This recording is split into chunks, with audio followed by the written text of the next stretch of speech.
United Nations, world leaders will come together virtually on Monday to mark the 75th anniversary of the United Nations, as the deadly coronavirus pandemic challenges the effectiveness and solidarity of the 193-member world body.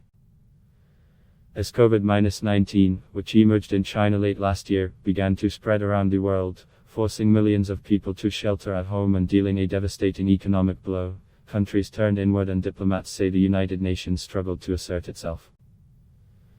UN Secretary General Antonio Guterres told Reuters that the pandemic has exposed the world's fragilities.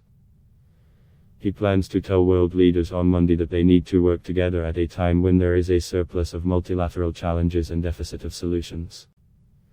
The 15-member Security Council took months to back a call by Guterres for a global ceasefire, to allow countries to focus on fighting COVID-19, due to bickering between the world's biggest powers, China and the United States.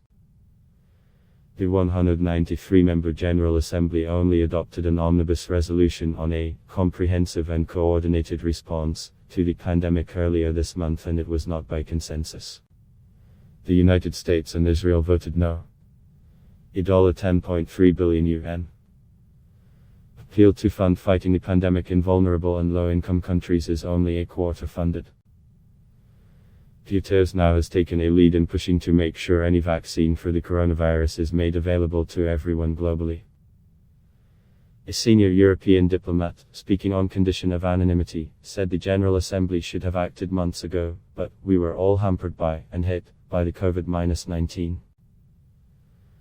Moments of disappointment. The United Nations headquarters is in New York, which was hit hard by the coronavirus. UN member states had to decide how to work virtually, which they did for several months before resuming some in-person meetings recently.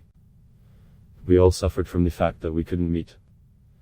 A lot of attention was paid to process more than substance, unfortunately, said the European diplomat. I wouldn't put the blame on the UN. As an organization, it's the member states that have to be more assertive and positive. The UN report released on Monday found that 6 out of 10 people believe the United Nations has made the world a better place, but looking ahead, 3/4 see the world body as essential in tackling global challenges. However, at the same time, over half still see the UN as remote from their lives and say they don't know much about it, the report said. The one-day special event on Monday comes ahead of the annual meeting of world leaders at the United Nations, which starts on Tuesday with no presidents or prime ministers physically present in New York. All statements have been pre-recorded and will be broadcast in the General Assembly Hall. The United Nations was created when countries came together after World War II to prevent another such conflict. While there has not been World War III, leaders will adopt a statement on Monday acknowledging moments of disappointment. Our world is not yet the world that our founders envisaged 75 years ago. All this calls for greater action, not less, it says.